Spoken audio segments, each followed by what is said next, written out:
Hey you guys, it's me, Lemol from ADHD Aquatics, and today I'm going to give you guys a quick update. I'm not really going to edit this video or anything. I'm kind of sleepy after zooming around all day like I do. But first we'll do an update on the Amano shrimp, because that's what I be getting questions about the most, it seems like. And then I'll just run through the house real quick and give you an update on Lemoland, Lemol World. Alright, so here we are in the basement. It's a mess. Here goes them boys. So, let me just go over the process real quick. So, these Amano shrimp came from Uncle Sam's discus, or Uncle Sam tropical fish. They were in this 75 gallon. This 75 gallon was upstairs in the kitchen, but now it's down here. And they babysit the baby Betta Fish. They're very, very good babysitters. But anyway, so I got 25 Amano shrimps from Uncle Sam discus.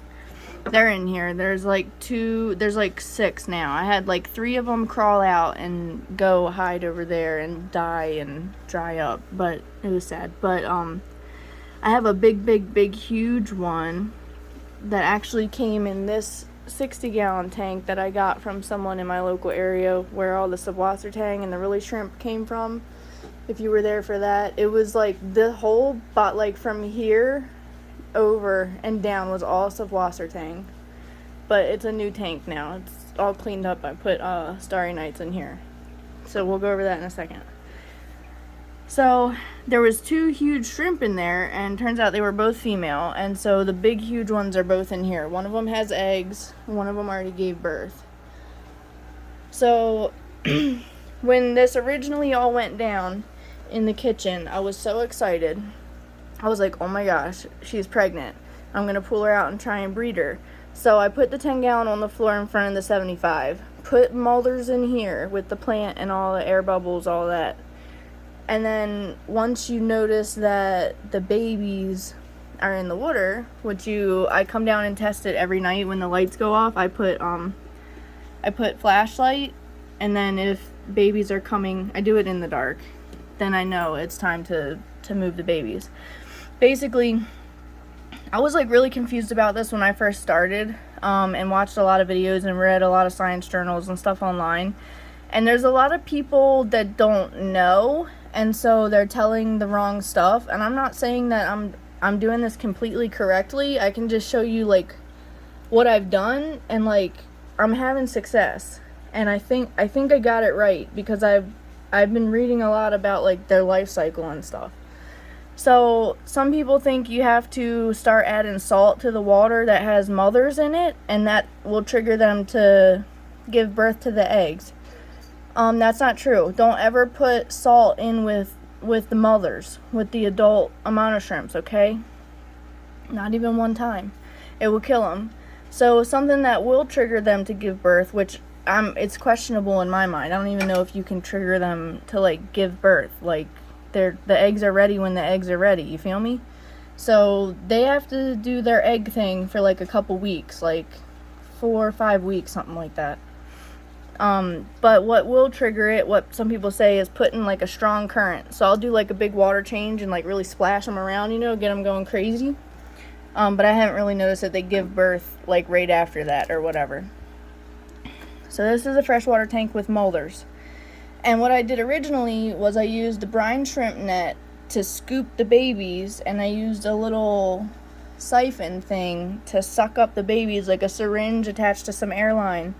And I attracted the babies to the flashlight and sucked them all out manually and put them over in a salt tank.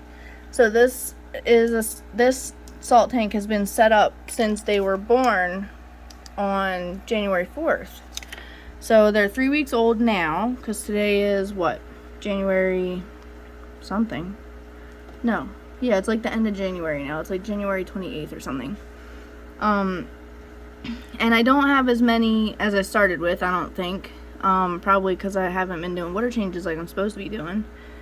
But they seem to be doing okay. Now, the net that I used was Brine Shrimp Net, and I'm pretty sure there's brine shrimp in here, because when they metamorphosized to their mysis shrimp stage. It kind of looks like a brine shrimp, but secretly it's not.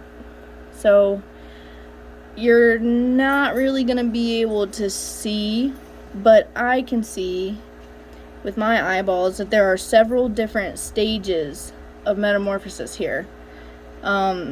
Once they hit a certain stage, they stop getting attracted to the light. So this is not all of the shrimps that are in here. I'll try and move the flashlight around. Well, they're not shrimps technically right now, they're zoas. But like, I'll move the light around. You can see them on the bottom here. There's a lot more than you think around town, around in here. It's hard to see all of them. So yeah, once they hit a certain stage, they stop getting attracted to the light. And it's really good to have them in like a really mature algae infested tank like this. And I don't want too much flow because I don't want to blow them around. Now, I ordered live phytoplankton from eBay and put it in here and fed them that once, and the water never turned green. I think they ate it before it could colonize. So I've just been feeding them this, and this is just something I happen to have on hand. I bought this like months and months ago when I had freshwater clams. They all died and like crashed the tanks, but that was months and months ago, like almost a year now. But so I happen to have this on hand, and I've been feeding it to them, and they've been going good. So you can see them all going around. There's like a bajillion. I still don't think it's as many as I started with, but there's a lot in here. This is how often I've been doing the water changes, which is not frequent at all. Probably should do it more often, but it's salt water, so it's like extra stuff you gotta do, so it's like, whatever, for me. I'm not like a scientist, and I work like a 50-hour-a-week full-time job, but this is how I do the salt water changes. There's half of a bucket of water in there right now. I use distilled water gallons. Somebody said, don't ever use distilled water because there's nothing in it, and I hate to tell this to you guys, but it's almost exactly the same as RODI.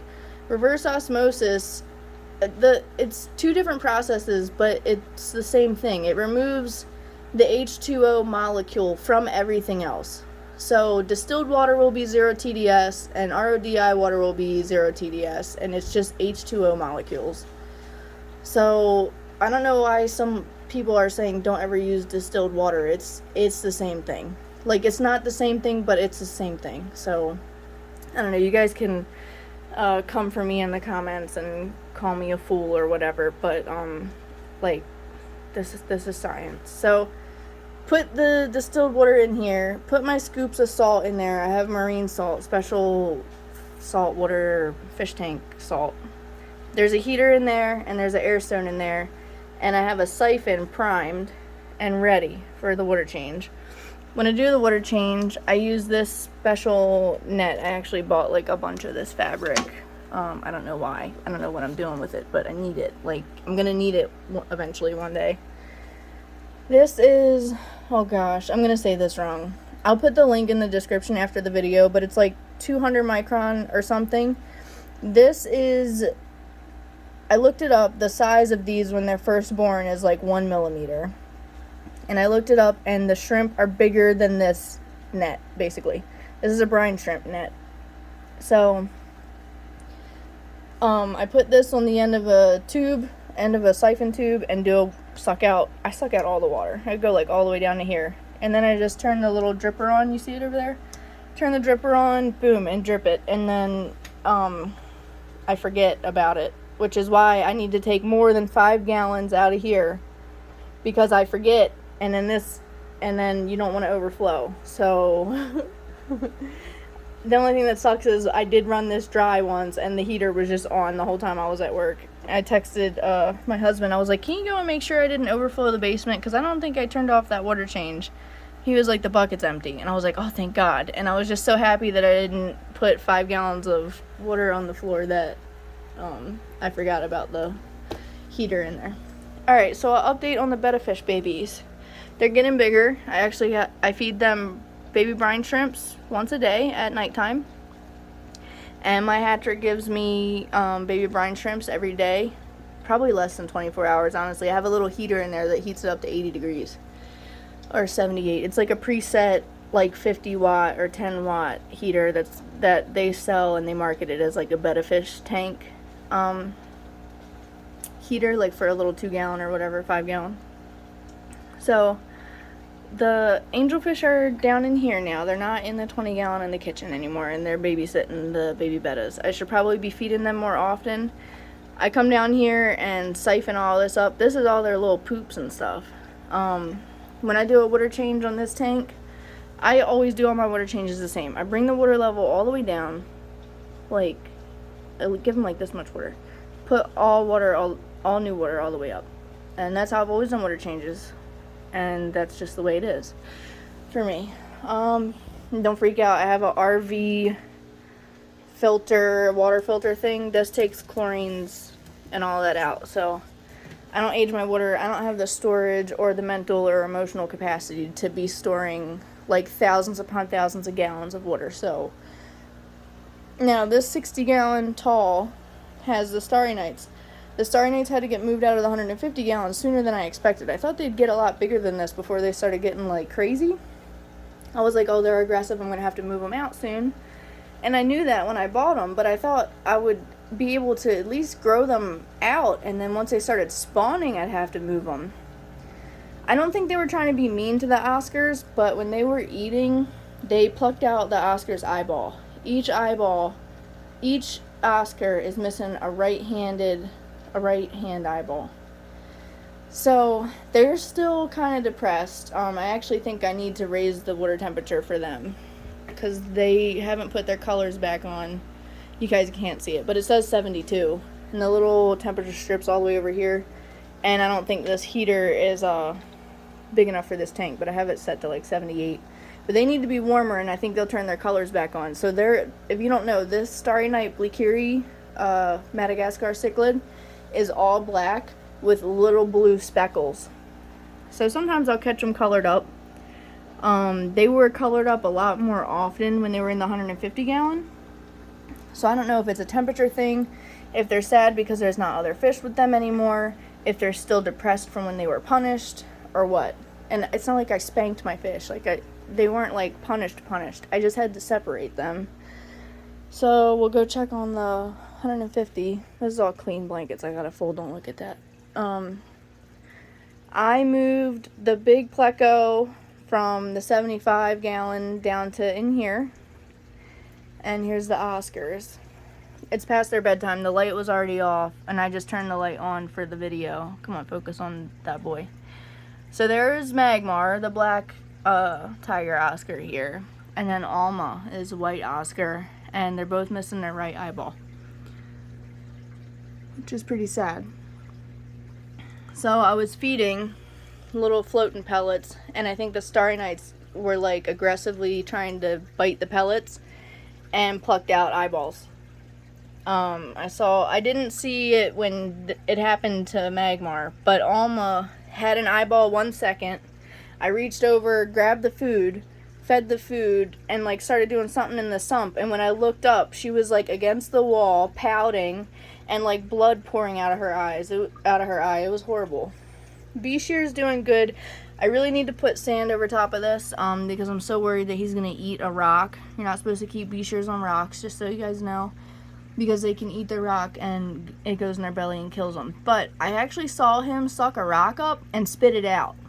So I'm wondering how common it is for that to happen. I know that Palmer Aquatics, they did a video about B-Shears.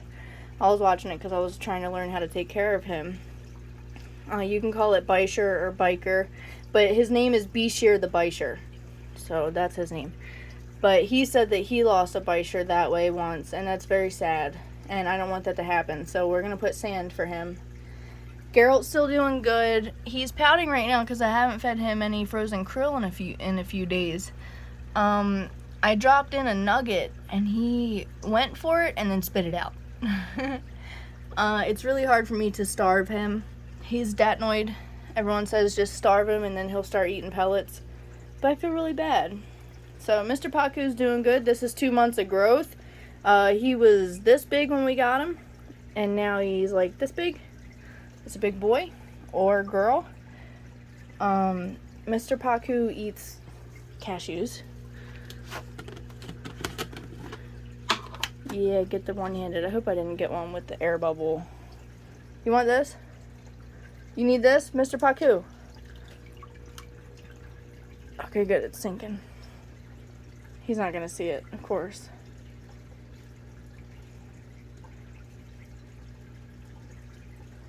Paku, why are you embarrassing me like this on the video? Whatever, let's continue on. I'll have to get that out of there. I'll leave it there for a couple minutes, and if he doesn't see it and get it, then I'll get the tweezers and get down in there and get it, so don't freak out. I honestly have not... Baby Binks! I had COVID last week, so I didn't do water changes. I don't think I've done water changes in 2 weeks. And I haven't been down in the fish room in actually 2 days. So, who knows? Maybe we'll find a massive tank crash or something. So far, everything looks okay. Here's my blue acara, doing good. Both rainbow fish are alive. The ick cleared up. I think they had a little bit of stress ick or something. But they're doing good. Growing these out, trying to figure out how to spawn them. There's a giant betta fish doing good. One of these guppies died. She had, what was it? It was like, oh gosh, what is it called? Like hemorrhaging. Like, I did a necropsy and cut it open, and it was just like, her body was just bruised and hemorrhaged. Everyone seems to be doing okay. There's really nothing new to update on here in the fish room. What was that sound? Oh yeah, there is an update. What am I talking about? All the lids. I ended up getting one lid for each size aquarium. Oh, that's good. Wow. I haven't opened this up since a couple days ago. And I test fitted them. So now I know, like, my measurements were good and they're good at cutting and they all fit. So now I know I can order. So like I need to order, they have the list. I need like X amount of, that's a dead dojo loach, don't judge me. I need X amount of 40 breeders, X amount of 5 gallons, X amount of 20s. And now that I have my router table, what I can do once I get these lids, this is acrylic, so this plastic this just peels right off. It's clear extruded acrylic. Very, very clear. So we'll be able to see the fish from up top. But now that I have my router table that I made, you can see that video. I just uploaded it today. I can router in a little hole. I haven't decided what I want to do yet. If I want to do like a feeding hole with like a flapper door. If I want to cut this and have the whole front of it just flip open. I haven't decided yet, but I got to cut little holes for my airline and all that. And so I have a router table and a router for that. We've had the router for like 1.5 years, but I finally just made the router table. I've been on the fence about buying a router table for Mr. ADHD as a gift for like 1 year now, and I was like, you know what, it would be way cheaper just to make one. I think I only spent like $36 to buy like some pieces that I didn't have around the house. Like I already had the wood glue and all the tools and stuff. These are some guppies and platies I got from Petco recently. They've been quarantining here in this 5 gallon. I got them on the same day from the same place, so they're quarantining. Yellow labs are doing good. Let me check the Betta and Bellas. Where are they at? Are they all missing and dead or something? No, they're in here. So all the females are here. I pulled out the males. All these Betta fish up top are doing good. German blue rams doing good. Can you guys see them? Oh, there they go. I wonder if I still have 4 in there. They hide so much. Well, I just counted 3. I'm just gonna assume the 4th one is up there. This tank crashed recently with the Heteranda formosa. I have 1 female left. So, this tank is still cursed. There's still bleach in it. Everyone else is doing good, I think. Crawdaddies. Where's the crawdaddies? There's one. There should be one in this tank somewhere. You won't be able to see it. These guys are on quarantine. Oh heck, what is going on in here?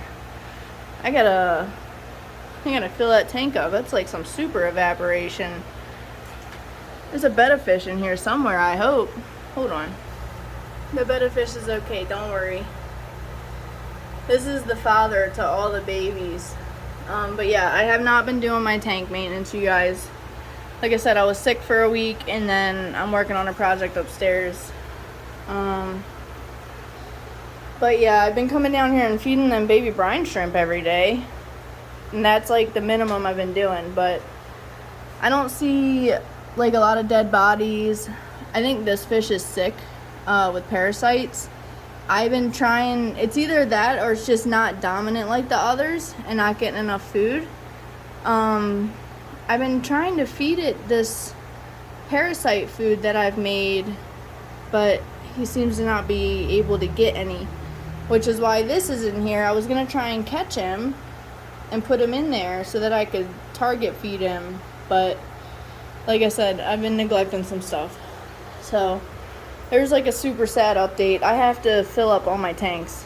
They're super evaporated. Like my tanks don't fill up all the way anyway because of the plumbing I still have to do, but yeah, you can see how much they're evaporated. So maybe I'll do that tomorrow, but everyone still looks pretty healthy, like regardless of that, you know what I mean? Anableps, still haven't killed them. Unfortunately, I have 2 females. So if you guys have a left-handed male and a right-handed male, I'd love that. Let me take a second and talk about the Betta rack real quick. These 2 10 gallons for the Amano shrimp breeding area of this operation are gonna go here. I know, Binks, it's crazy, right? It's crazy. There's the sump. Each shelf is gonna have a Betta rack tank on top. So we have 10 shelves, so 10 tanks, and I think there's 7 dividers or 7 compartments for each one.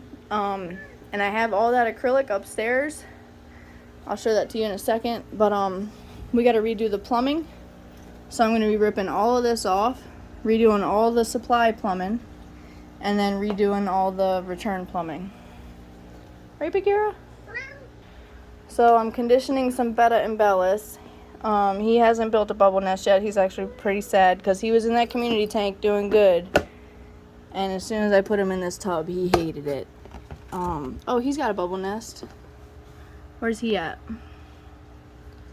So I'm gonna, as soon as I get a couple more names for Betta fish, people that want Betta embellis, I'm gonna put a female in there and pair them.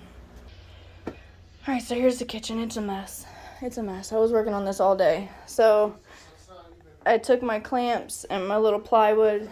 I didn't really get any footage of it, but I sandwiched all these together and sanded all the saw marks off of this acrylic. This is my bottom pieces, my front and back pieces, my side pieces, and these are all the divider pieces, 5 million. And then, let me see if I can cover up my name and my address on this packing slip. Okay, I did it. So this is how much I paid for all the acrylic for the Betta rack and the sample lids. So I got one of each size. So they charged me $67 per sheet, and a sheet is 48 by 96 for the .125 size. And then since this was just odd, like, oh, I just need one lid or whatever, they charged me by the square foot. So $2.87 per square foot. So $57 for those lids. I think I got like 5 or 6 lids, so it's like $10 a lid. But here's my first practice tank. There is some bubbles, but I'm waiting for it to cure. See, it's not perfect, but it actually looks like it might hold some water. So I'm waiting for it to cure, and then I'm going to fill it up and test it tomorrow. I'm going to give it 24 hours to cure. And if it holds water, then I know I don't need to sand those with the finer grit, because I hit them with 60 grit, and if I need to, I have 100 grit, 150, I got 320, I got 50, I got 400. So if I have to, I will clamp all those again and sand it down again. But if it leaks, I have two choices. I can either sand it down with a finer grit or use Weld on 16, which is thicker. So, but Weld on 16 doesn't look as good. So here's a, oh, step in a clamp, ouch, hurt my foot. So here's an update. All the vinegar eels are still doing good. All the microworms are still doing good. I haven't seen any activity in the hyper vinegar eels. It might just be like really hard to see them. You guys see anything moving? I don't know.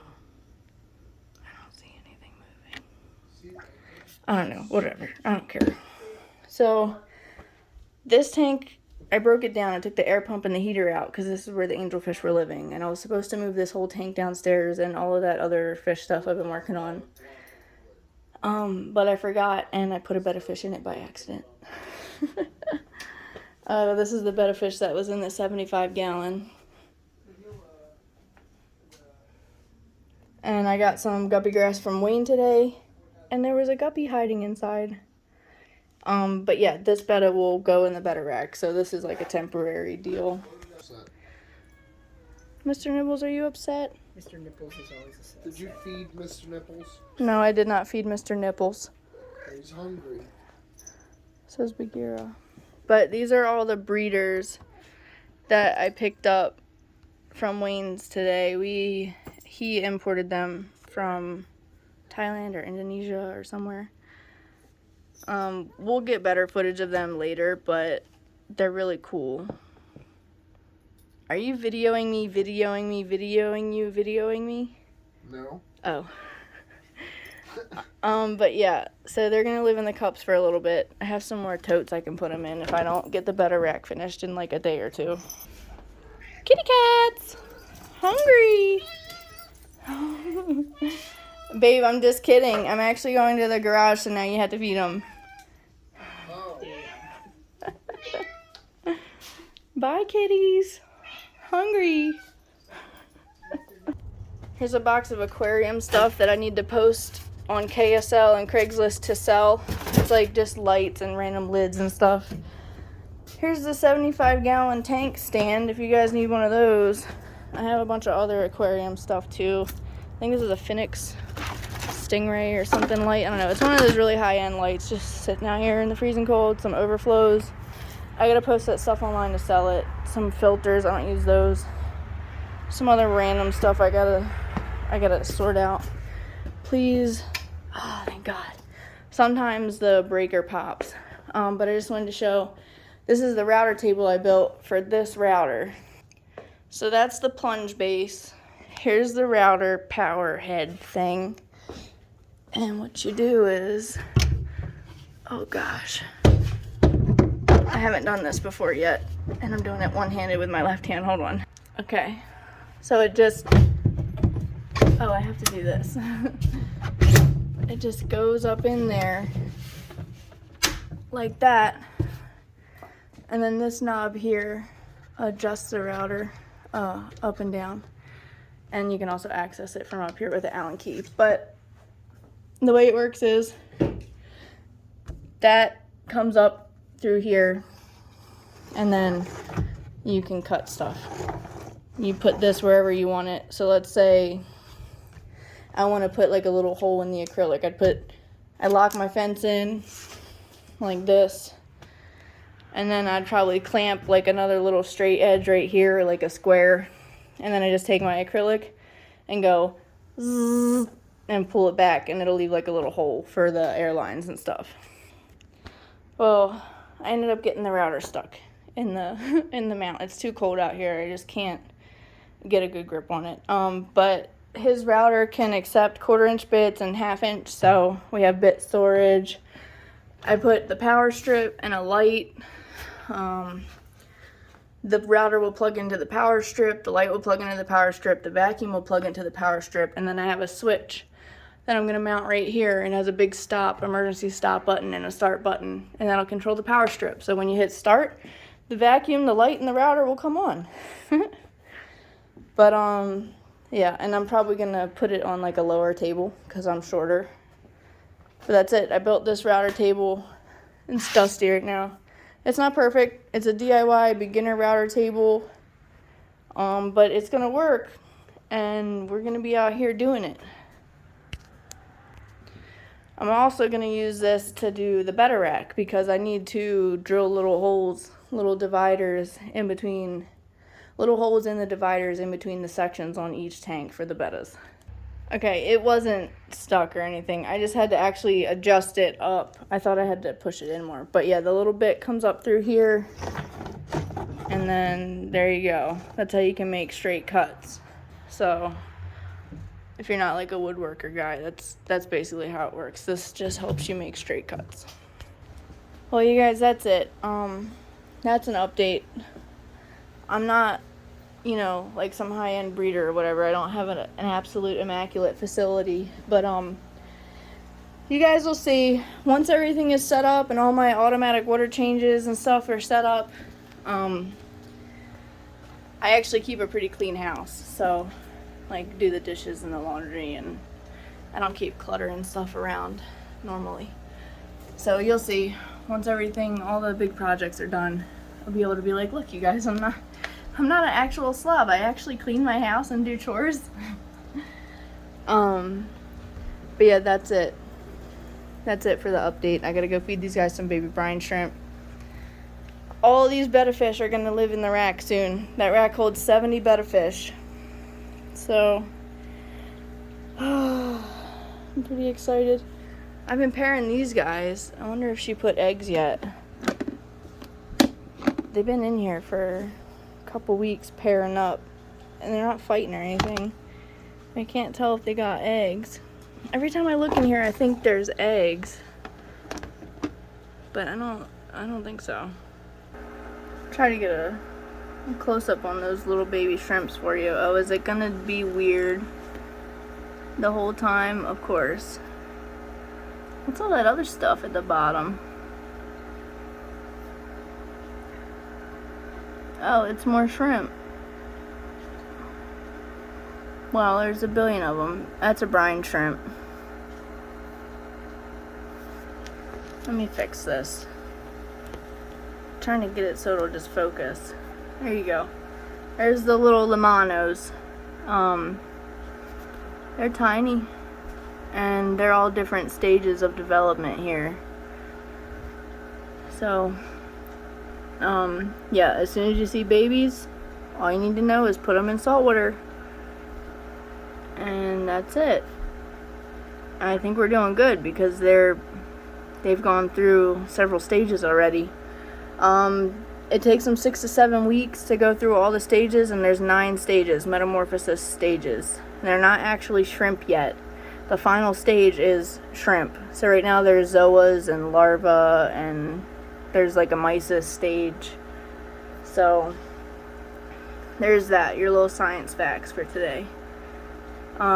Once they stop becoming attracted to light, that is when I think they're in their final stage or the last couple stages, and they will actually start to look like a little shrimp, more like the parents. They will look like little miniature versions of their parents. But they were born on January 4th, and it's like January 28th right now, so we are not ready yet. So 6 to 7 weeks. It can take up to 9 weeks, I read somewhere.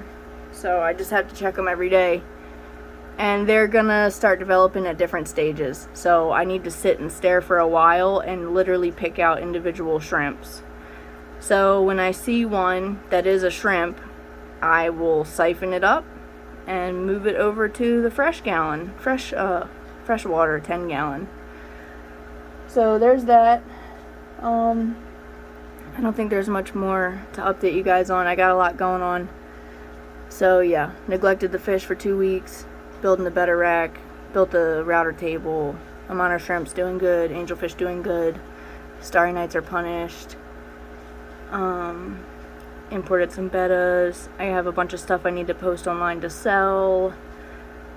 Oh, I bought a giant bag of salt from Costco for like $5.47. It was like a 10-gallon bag. That's a male brine shrimp right there. You can tell because he's got a weird looking head. He's got like a helmet head, like a hook head. Because I think the males hook their faces onto the females for breeding. If you guys didn't know how to sex brine shrimp, I guess you do now. The females don't have those big horns on their face like that. Here he comes. He's gonna bring his face right over here for you to see him. Yeah, at first I thought these were Amano shrimp zoas, but then it clicked. You dummy, you used the brine shrimp net to transfer them over here. There must have been a brine shrimp egg on the brine shrimp net. It all makes sense now. Which is really weird. I haven't been able to keep brine shrimp alive in the other tank that's meant for them. Maybe it's because I've actually been doing water changes. But yep, there's like 4 of them in here. 4 adult brine shrimps. And we're gonna have to get them out because they're gonna start breeding and you know, crash our tank with their bio load like a bunch of insane freaks that they are. But that's it, you guys. I gotta go feed the cats because that was kind of mean that I did that to Mr. ADHD. He's out there enjoying some beers with Chavez, and I was like, aha, you gotta feed the cats now. But say goodnight to Cyclops 1 and Cyclops 2, Alma and Magmar, and Geralt and Mr. Paku and Bishir the Bisher and Mr. Pleco and Mr. Pleco 2. Oh, and Nutty Boy. Hello, hello? Hello, hello? Why are you embarrassing me like this on the video? You always come out. Hello, hello? Nutty Boy? There he is. He's trapped on this side. I'll have to get him out of this section. He likes living in the other section. Sometimes he flaps over himself. This is Nutty Boy. He lives in the sump. He likes it. Oh, another update. I still have to finish building that sump and slide it in here, which I'm going to do that after the Betta rack. I'm off work next week, so we'll be doing that. They'll have a bigger sump. It'll be a bigger ecosystem. They'll be happier.